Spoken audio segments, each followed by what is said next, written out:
नमस्कार, आप देख रहे हैं नेशन भारत में हूं राकेश। लोक आस्था का महापर्व छठ की शुरुआत होने जा रही है।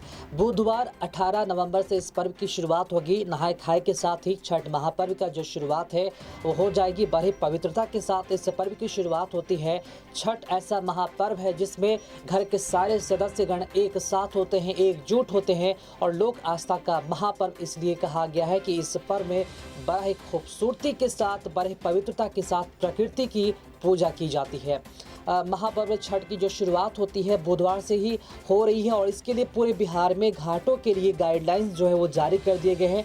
जिला प्रशासन द्वारा घाटों की तैयारी की जा रही है और इसी के साथ कोरोना को लेकर इस बार जिला प्रशासन ने घाटों के बजाय अपने घरों में ही छठ करने की सलाह दी है। छठ महापर्व के भैया दूज के दूसरे दिन ये प्रारंभ हो जाता है और पहले दिन नहाय खाए के साथ ही छठ महापर्व की शुरुआत हो जाती है। सेंधा नमक, घी से बना हुआ अरवा चावल और कद्दू की सब्जी प्रसाद के रूप में ग्रहण की जाती है और इसके दिन अगले दिन खरना का पर्व होता है जिसमें छठ व्रती दिन भर अन्न जल त्याग कर रात्रि में खीर बनाकर पूजा करने के उपरांत प्रसाद के रूप में इसे ग्रहण करती है जिसे खरना कहते हैं।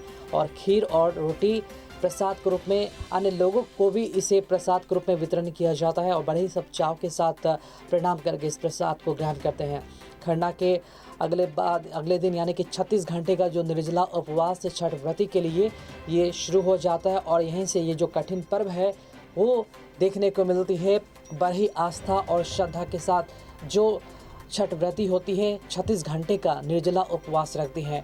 अगर पवित्रता की बात की जाए तो छठ महापर्व बड़ी पवित्रता के साथ आरंभ भी होती है और इसका जो अंत है वो भी होता है। तीसरे दिन डूबते सूर्य को अर्घ्य दिया जाता है अस्ताचलगामी सूर्य को और अगले दिन सुबह में भगवान भास्कर को यानी कि उदयमान सूर्य को अर्घ्य दिया जाता है।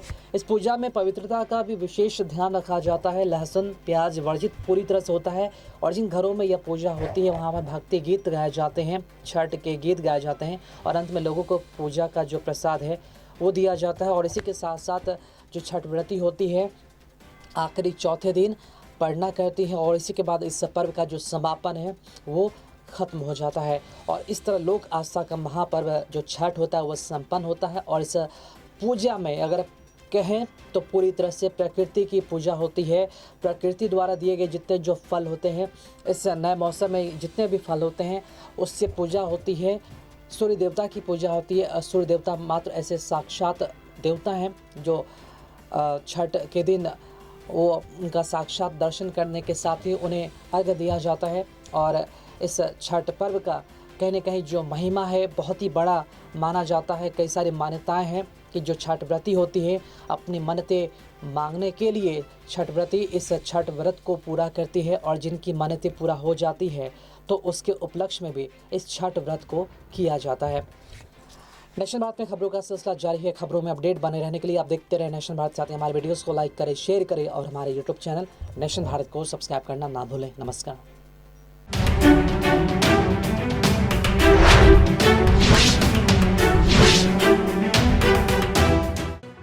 लेटेस्ट खबरों से जुड़े रहने के लिए हमारे चैनल नेशन भारत को सब्सक्राइब करें और बेल आइकन को दबाएं ताकि कोई खबर छूट न पाए।